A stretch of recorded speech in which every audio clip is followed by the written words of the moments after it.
오늘의 이야기는 바울이 타고 있는 배가 풍랑을 만나 천신만고 끝에 멜리데라는 섬에 도착해서 3개월 동안 일어났던 어떤 사건과 관련된 일입니다. 그리고 이 사건은 두 개의 에피소드를 가지고 있습니다. 하나는 독사에 물린 바울의 이야기와 또 다른 하나는 기도로 병이 나은 이야기입니다. 이 두 이야기는 모두 섬에 사는 사람들에게는 놀랄만한 일입니다. 왜냐하면 자연에 순응하며 살아가는 섬 주민에게는 독사가 물어도 아무런 이상이 없고 또 기도로 병이 낫게 되는 것은 매우 특별한 경우가 되기 때문에 그렇습니다. 심지어 독사에 물어도 아무런 이상이 없자 사람들이 바울에게 신이라고 했단 말이죠. 자연적인 현상으로는 도무지 일어날 수 없기에 신적인 존재만이 가능하다는 그 이야기를 한 것입니다. 이렇게 섬에 사는 주민들에게 인정을 받은 바울은 그 섬에 있는 가장 유력한 보블리오라는 사람의 초대를 받게 되고 그곳에서 3일 동안 있으면서 안수기도로 병을 고치는 일을 행하게 됩니다. 본문에 나오는 보블리오의 부친이 걸린 병은 아마도 장티푸스와 이질이 아닌가 싶습니다.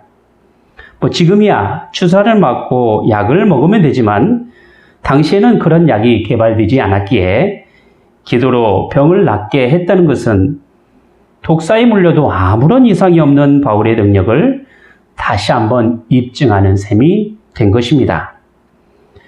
안수기도로 병이 나은 소문은 섬 지역에 두루 퍼지게 되었고 다른 병든 사람도 바울에게 와서 기도를 받게 됩니다. 이렇게 태풍 때문에 예상치 않은 섬에 도착한 바울은 그 놀라운 기적을 행함으로 3개월 동안에 있을 그 섬에서 극진한 대접을 받게 됩니다. 사실 바울이 배가 파손되어 섬에 도착할 때에는 겨울이 다가오는 계절이었기 때문에 바다에 빠져 겨우 살아왔다 하더라도 차가운 바닷물에 몸이 얼 수밖에 없었을 것입니다. 섬에 도착한 바울이 가장 먼저 할 수 있는 일은 차가운 바닷물로 인하여 몸을 녹이는 일입니다. 당시 배에 탔던 사람은 276명이었고 바울의 말대로 너와 함께 행선하는 자는 다 내게 주었다라고 한 것처럼 모두 다 태풍에서 살아나 섬에 모두 상륙한 것입니다. 그러므로 이 많은 사람이 온몸을 녹이기 위해서는 불이 필요했고 비가 오고 날이 차가운 상황에서 불을 피워야만 했던 것입니다. 그런데 이런 긴급한 상황에 도움을 준 사람이 바로 섬에 사는 주민들이었습니다. 본문 2절에 보면 토인들이 우리에게 특별한 동정을 하여 비가 오고 날이 참에 불이 피워 우리를 다 영접하더라 했단 말이죠.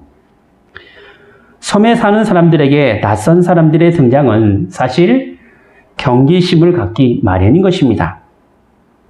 그것은 섬에 고립되어 외부와의 접촉에 낯설게 살아가는 사람들의 특징이기도 합니다. 특히나 많은 수의 사람들의 등장은 섬에 사는 사람들에게는 긴장할 수밖에 없었을 것입니다. 하지만 바다의 오물에 흠뻑 젖은 가운데서 죽음에서 겨우 빠져나와 주위에 덜덜 떠는 이방인들을 보는 그 섬 지역의 사람들은 경계심보다는 후한 인심으로 영접을 한 것입니다. 이렇듯 측은지심의 마음은 하나님께서 섬에 사는 사람들의 마음을 움직여 바울이 해야 할 복음의 사역을 감당할 수 있도록 함에 있다 할 것입니다. 물론 바울이 섬에 있는 동안에 복음을 전했다라는 기록은 사실 없습니다. 하지만 그가 있는 3개월이라는 동안에 섬에서 일어난 일들은 하나님의 능력이 바울을 통해서 나타나게 됐다라는 사실을 분명하게 보여준 사건이라고 말할 수 있을 것입니다. 자, 그러면 이 두 사건이 우리에게 어떤 의미가 있는지를 생각해 보도록 하겠습니다. 첫째, 독사에게 물린 바울의 이야기인데요. 독사에 물린 상황과 또 물리고서도 아무런 이상이 없는 상황을 좀 나누어 생각해 보도록 하겠습니다. 우선 독사에 물린 상황에 대한 이야기죠. 자, 바울이 나뭇가지를 집어 불에 던졌는데 독사가 나와서 손을 문 것입니다. 독사의 독은 사람을 해롭게 만듭니다. 심지어 죽음에 이를 수도 있습니다. 때가 겨울이 다가올 계절이라 독사는 몸에 많은 영양분을 모아놔야 하는데 독사의 독은 어느 계절보다 훨씬 더 독합니다. 지금 그런 상황에서 바울이 독사에게 물린 것입니다. 섬에 사는 사람은 체험적으로 볼 때 지금 독사에게 물리면 곧 죽는다라고 생각한 것입니다. 독사에게 물린 바울을 바라보는 사람들의 입장이 어떠했습니까?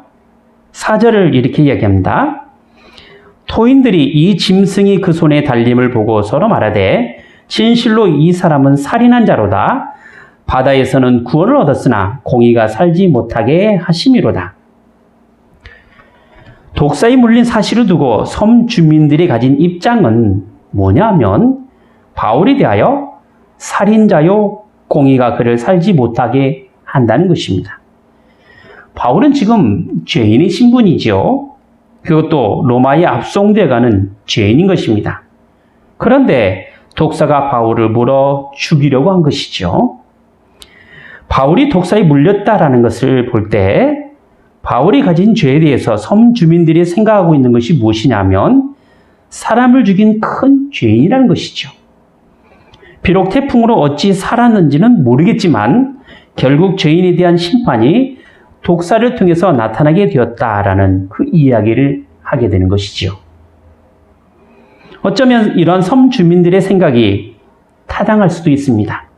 왜냐하면 죄인들이 받아야 할 그 형벌이 그토록 치명적인 처벌에 해당이 된다라고 생각이기 때문에 그렇습니다.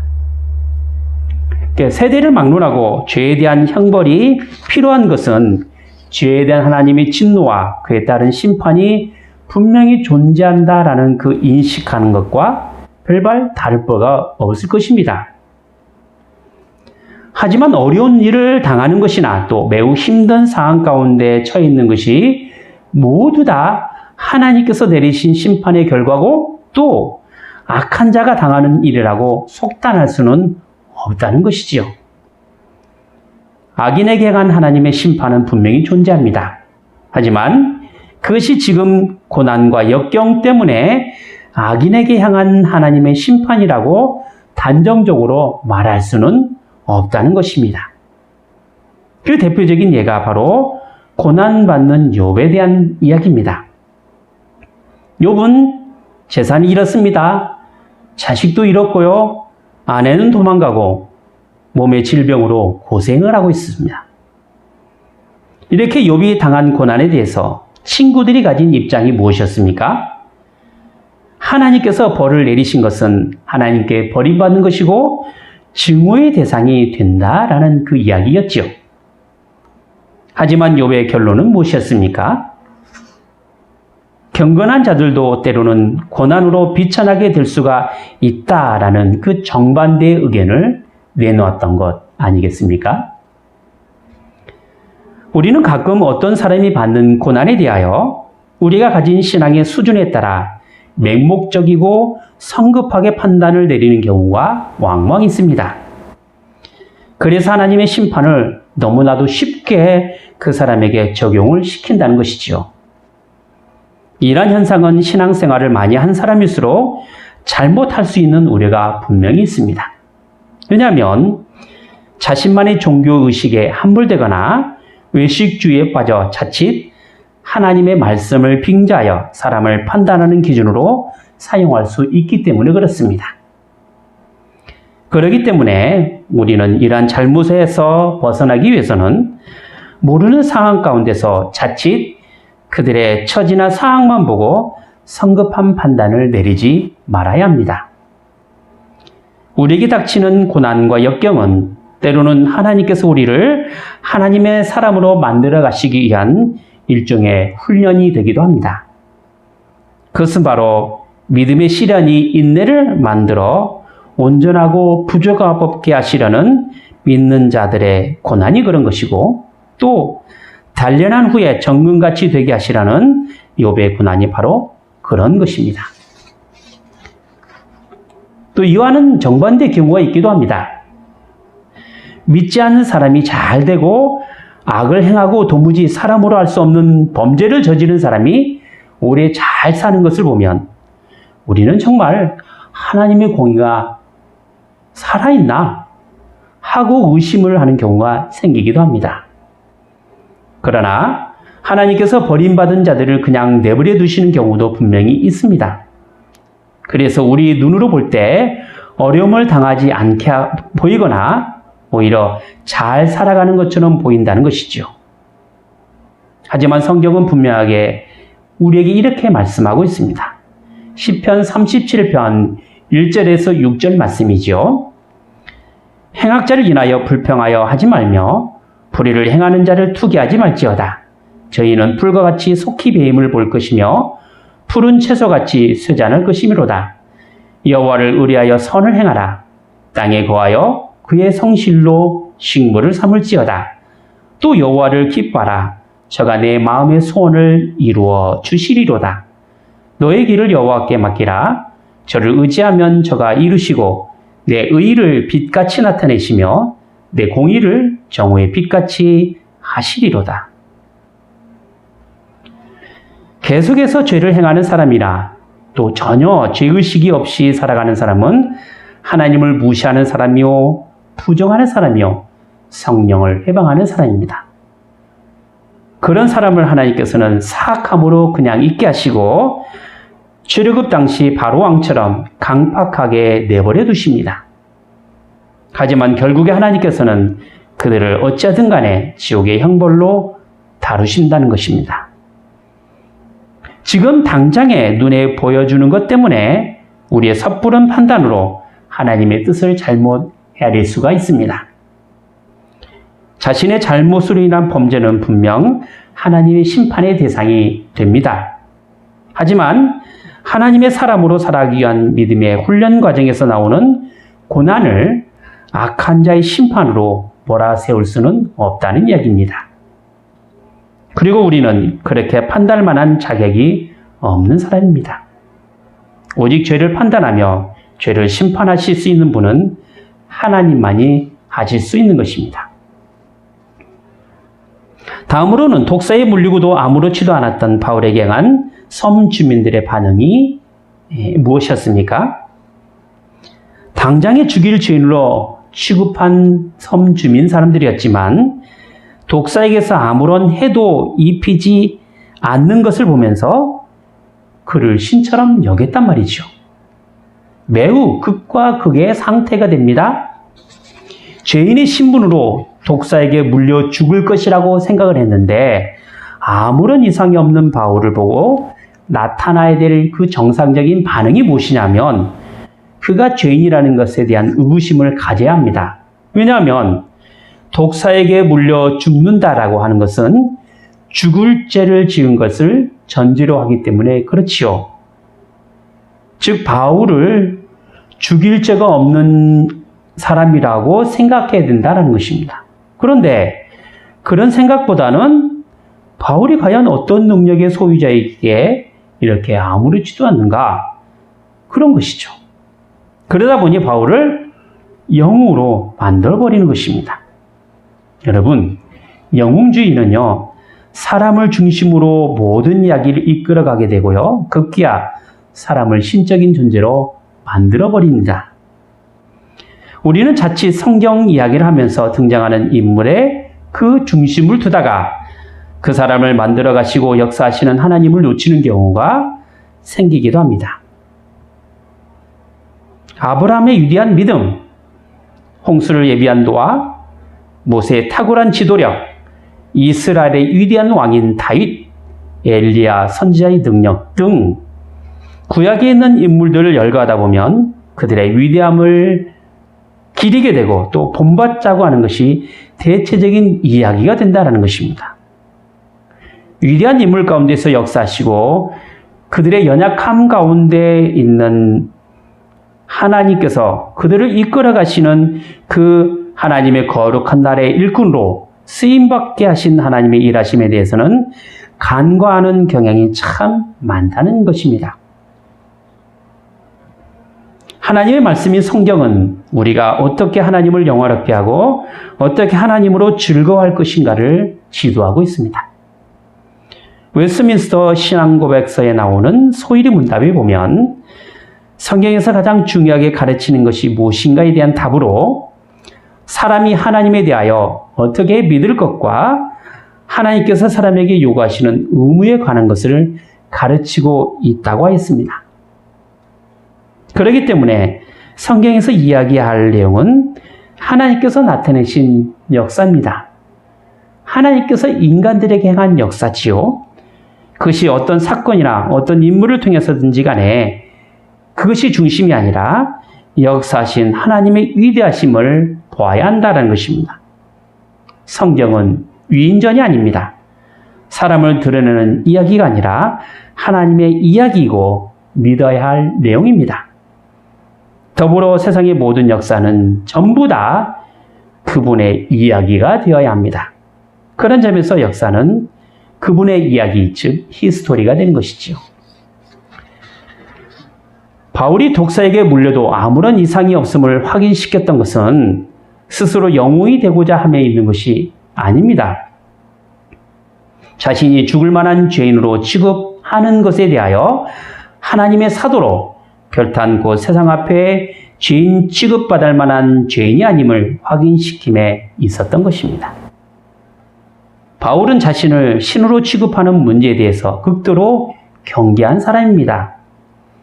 바울이 1차 전도 여행을 하면서 루스드라에서 걷지 못하는 사람을 걷게 한 일로 그곳 사람들로부터 신으로 추앙을 받을 때, 또 그에 대해서 제사하고자 했을 때 옷을 찢으면서 복음을 헛되게 하는 일이기 때문에 하나님께 돌아오라고 권면한 적이 있었습니다. 이렇게 바울에게 나타난 기적은 로마로 가야만 하는 하나님의 뜻이 혹여나 독사로 인하여 헛된 죽음을 당하지 않게 하기 위함이었던 것입니다. 또 그것은 물론 태풍을 만날 때도 마찬가지였죠. 바울이 이러한 사건은 섬에 있는 높은 사람인 버블리오의 귀에 들어오게 되었고 그의 영접을 통해서 3일 동안 집에 머물면서 대접을 받게 되었습니다. 그리고 그곳에서 높은 사람이 부친의 병을 기도로 고쳐주게 되었고 이러한 소문을 듣고 온 병자들의 병도 고쳐주었습니다.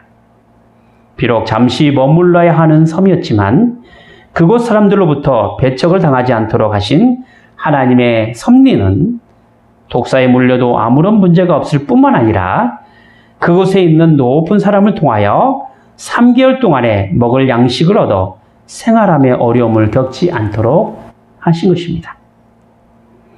섬에서 바울에게 일어난 이 두 가지 에피소드는 그가 로마로 가는 일에 어려움을 겪지 않도록 하시기 위한 하나님의 간섭하심이었던 것입니다. 우리에게 일어난 그 어떤 일이 비록 힘들고 괴롭고 고난을 받아 역경 가운데 있는 상태라 할지라도 결국은 하나님께서 우리를 구원하시고자 우리에게 허락하신 시험이 된다는 것입니다. 왜냐하면 환난이 인내가 연단을 는다는 구원의 소망을 이뤄가기 때문에 그렇습니다. 우리가 환난 가운데 즐거워해야 될 단 하나의 이유가 있다고 한다면 그것은 바로 구원의 소망이 있기 때문에 그렇습니다. 구원의 소망이 없다면 어느 누구도 환난을 즐거워할 수가 없습니다. 그리고 우리에게 놀랄만한 일이요 또 기적이 나타난 일이라 할지라도 하나님이 구원하심을 본다면 믿는 사람들을 구원하시고자 하는 하나님의 일하심의 결과가 된다라는 것입니다. 홍해를 건넌 사건이 이스라엘의 가장 큰 역사가 될 수 있었던 것은 바로 그것이 하나님의 구원 사건이기 때문에 그렇습니다. 그래서 하나님께서는 이스라엘 백성들에게 십계명을 주실 때 늘 기억해야 할 사실을 먼저 말씀하신 것이 바로 이스라엘을 구원하신 분이 여호와 하나님이라는 사실을 밝히신 것입니다. 우리는 사뭇 지금 당하고 있는 상황 때문에 우리를 통하여 역사하시는 하나님의 구원을 자꾸 잊어버리거나 놓치는 경우가 있습니다. 그래서 일이 잘 안 되어서 불평하고 또 일이 너무 잘 되기 때문에 외면하고 사는 것이죠. 하지만 전 세계의 역사가 하나님의 일하심의 역사고 또 하나님 나라를 이뤄가시기 위한 구원의 과정이라고 믿고 살아간다면 우리는 그러한 구원의 역사 가운데 서서 주님의 일하심을 믿음으로 바라보면서 우리에게 닥쳐진 상황 가운데서 하나하나씩 삶을 통하여 구원을 경험해 나가야만 합니다. 우리가 살아도 주를 위하여 살고 죽어도 주를 위하여 죽어야 하는 것은 살든지 죽든지 우리가 주의 것이기 때문에 그렇습니다.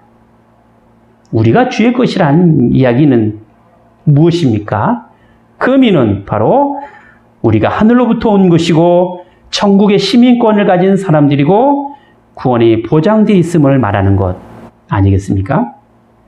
그러니 어찌되든지 주님을 위한 삶을 살아가야만 하는 것입니다.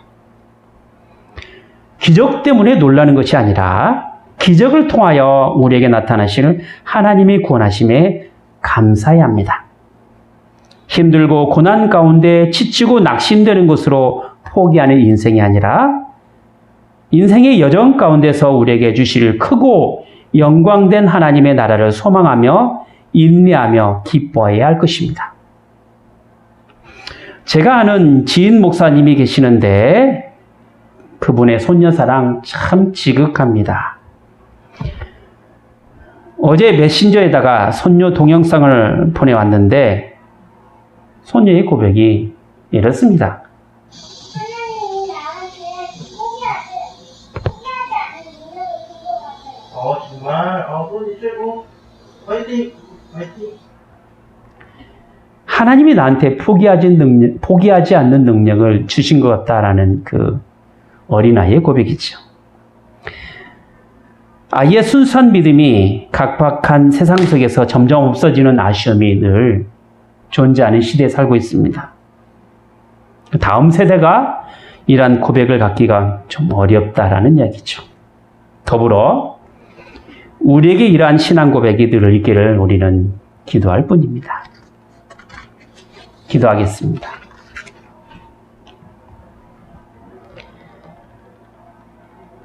거룩하신 하나님 아버지, 세상을 주관하시고 모든 역사를 이루어가시는 하나님께 존귀와 영광을 올려드리옵나이다.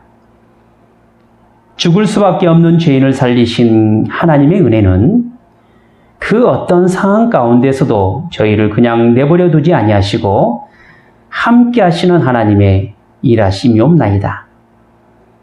비록 저희의 어리석음으로 인하여 늘 원망하고 불평하며 살아가지만 저희를 온전하게 하나님의 사람으로 만들어 가시는 하나님께 향한 그 믿음의 신앙 고백이 나타나게 하여 주시옵소서. 지금도 여전히 잘되고 풍성해지는 여러 과정이 저희의 잘남에 있지 않고 오직 하나님의 구원을 이뤄가시는 것임을 저희가 기억하게 하셔서 이를 통하여 저희 자신을 드러내지 않고 저희를 쓰시는 하나님께 영광을 돌리며 하나님께 향한 감사를 잊지 않고 살아갈 수 있는 저희가 되게 하여 주시옵소서. 항상 저희의 부족함과 연약함을 하나님께 아뢰게 하시고 그래서 주께서 주신 그 은혜와 능력으로 이 약하고 어지러운 세상 속에서 신자답게 살아갈 수 있는 지혜를 얻게 하여 주시옵소서. 주 예수 그리스도의 이름으로 기도하옵나이다. 아멘.